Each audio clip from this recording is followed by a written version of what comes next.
दोस्तों, केंद्र की सत्ता में मोदी सरकार के 9 साल कंप्लीट हो चुके हैं। पीएम मोदी अपने करिश्माई नेतृत्व के दम पर न केवल आज भारत के बल्कि दुनिया के ताकतवर नेताओं में शुमार हैं। दुनिया के शक्तिशाली देश भी पीएम नरेंद्र मोदी की लीडरशिप को सलाम करते हैं। उनकी लोकप्रियता पूरी दुनिया में तेजी से बढ़ रही है।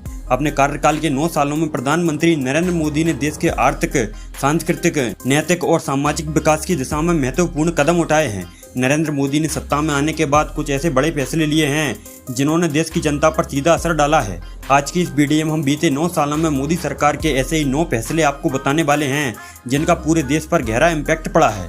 लेकिन उससे पहले दोस्तों, अगर आप इस चैनल पर पहली बार विजिट कर रहे हैं तो चैनल को सब्सक्राइब जरूर करें। Number 1, abrogation of article 370। Modi सरकार के बीते 9 सालों के सबसे बड़े फैसलों में से एक आर्टिकल 370 की समाप्ति है, जो जम्मू कश्मीर को विशेष राज्य का दर्जा देता था। 5 अगस्त 2019 को मोदी सरकार ने जम्मू कश्मीर से आर्टिकल 370 और 35A को खत्म करते हुए इस राज्य को केंद्र शासित प्रदेश बनाने की घोषणा की।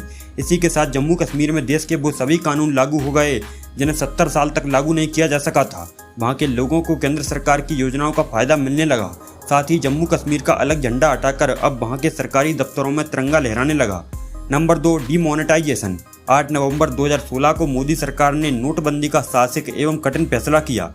रात 8 बजे प्रधानमंत्री नरेंद्र मोदी ने देश को संबोधित किया और रात 12 बजे से 500 और 1000 के नोट को चलन से बाहर कर दिया था। अचानक से नोटबंदी के सरकार के फैसले ने देश भर में खलबली मचा दी थी।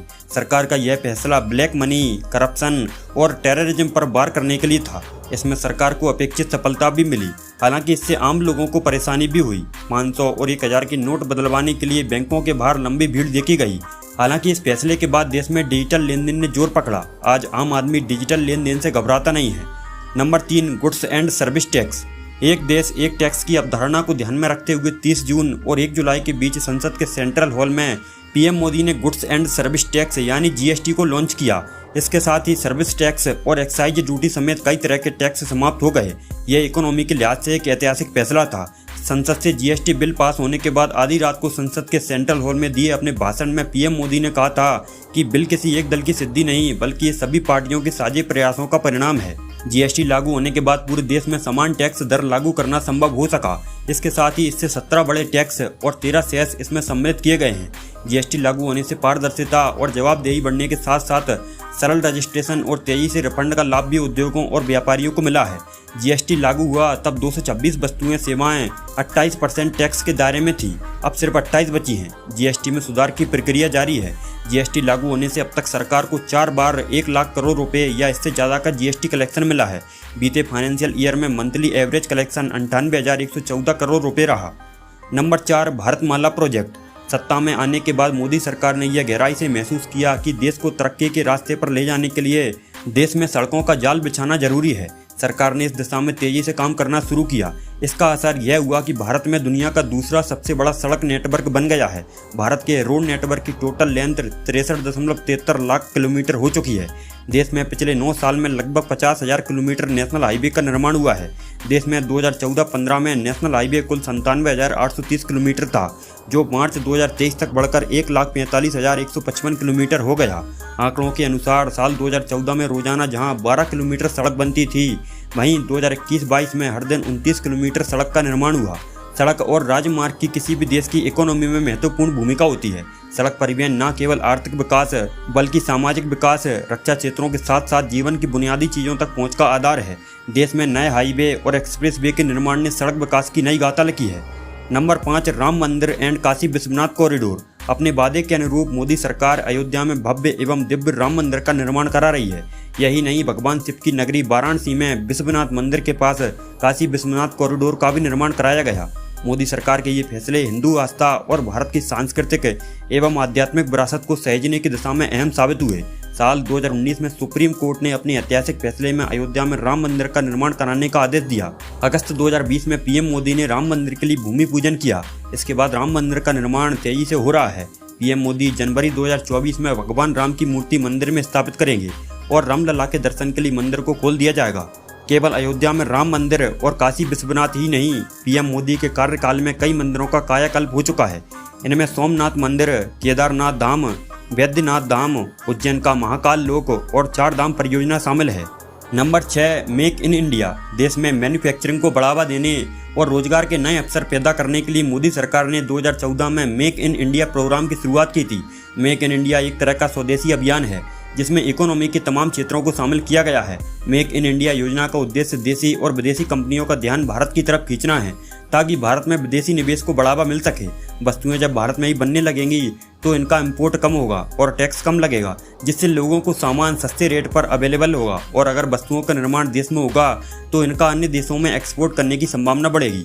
इससे देश की विदेशी आय बढ़ेगी। मेक इन इंडिया में automobiles, auto components, aviation, biotechnology, chemicals, construction, defence manufacturing, electrical machinery, food processing, IT and BPM, leather, media and entertainment, mining, oil and gas, pharmaceuticals, ports, railways, renewable energy, roads and highways, space, textile, tourism and hospitality, thermal power और wellness जैसे sectors को शामिल किया गया है। Number 7, digital India. Digital India programme भी मोदी सरकार के बड़े प्रोग्राम्स में से एक माना जाता है। इस प्रोग्राम के चलते देश के गांव भी डिजिटल भारत का हिस्सा बनने लगे हैं। इसके चलते स्वास्थ्य, शिक्षा और न्यायिक सेवा आदि से जुड़े सरकार के कामकाज डिजिटल रूप से होने लगे हैं। वहीं जनता ने भी डिजिटल इंडिया अभियान का साथ दिया है और डिजिटल ट्रांजैक्शन में विश्वास जताया है। डिजिटल इंडिया की शुरुआत तो 1 जुलाई 2015 को ही हो गई थी, लेकिन PM मोदी द्वारा 2016 में की गई नोटबंदी के बाद डिजिटल ट्रांजैक्शन को गति मिली। इस प्रोग्राम ने डिजिटल सर्विसेज को व्यापक रूप से अपनाने से लेकर बेहतर इंटरनेट कनेक्टिविटी को बढ़ावा दिया है और ई-गवर्नेंस की सुविधा दी है, जिससे भारत डिजिटल रूप से ज़्यादा ताकतवर बना है। Number 8, citizenship amendment act. Bharat के पड़ोसी मुल्कों से आए गैर मुस्लिमों को नागरिकता देने के लिए नागरिकता संशोधन अधिनियम 2019 यानी CAA लाया गया था। इसके जरिए पाकिस्तान, बांग्लादेश और अफगानिस्तान से आए हिंदू, पारसी, सिख, ईसाई, जैन और बौद्ध धर्म के प्रवासी लोगों को भारत की नागरिकता देने के नियम को आसान बनाया गया है। इसके तहत नागरिकता हासिल करने की अवधि को 1 से 6 साल कर दिया गया है, जबकि पहले भारत की नागरिकता हासिल करने के लिए 11 साल तक यहाँ रहना जरूरी था। CAA को लेकर देश में काफ़ी बवाल मचा था क्योंकि इसमें मुस्लिम धर्म को शामिल नहीं किया गया। Number 9, surgical strike and air strike. साल 2016 में जम्मू कश्मीर के उरी बेस में इंडियन आर्मी के हेडक्वार्टर पर बॉर्डर पार से आतंकियों ने हमला कर दिया था, जिसमें सेना के 18 जवान शहीद हो गए थे। सरकार ने 10 दिन बाद ही इस हमले का मुंह तोड़ जवाब देते हुए POK पर सर्जिकल स्ट्राइक कर दी और आतंकी ठिकानों को तबाह कर दिया था। इसमें 50 आतंकी मारे गए थे। इसके 2 साल बाद पाकिस्तानी आतंकियों ने फिर जम्मू कश्मीर के पुलवामा में CRPF की बस पर हमला किया, जिसमें 40 जवान शहीद हो गए थे। इसकी जवाबी कार्रवाई में इंडियन एयरफोर्स ने पाकिस्तान के बालाकोट में एयर स्ट्राइक कर जैसे मोहम्मद के ट्रेनिंग कैंप को खत्म कर दिया था, जिसमें कई आतंकी मारे गए थे। तो दोस्तों, ये 9 कदम उठाए हैं पिछले 9 सालों में नरेंद्र मोदी की सरकार ने, जिनका देश में गहरा इम्पैक्ट पड़ा है। अभी के लिए बस इतना ही। अगर आपको ये वीडियो अच्छी लगी हो तो वीडियो को एक लाइक जरूर करें। साथ ही ऐसे ही इंटरेस्टिंग वीडियोस पाने के लिए हमारे चैनल A1 इंडियंस को भी सब्सक्राइब करें। अपना कीमती समय देने के लिए बहुत बहुत धन्यवाद।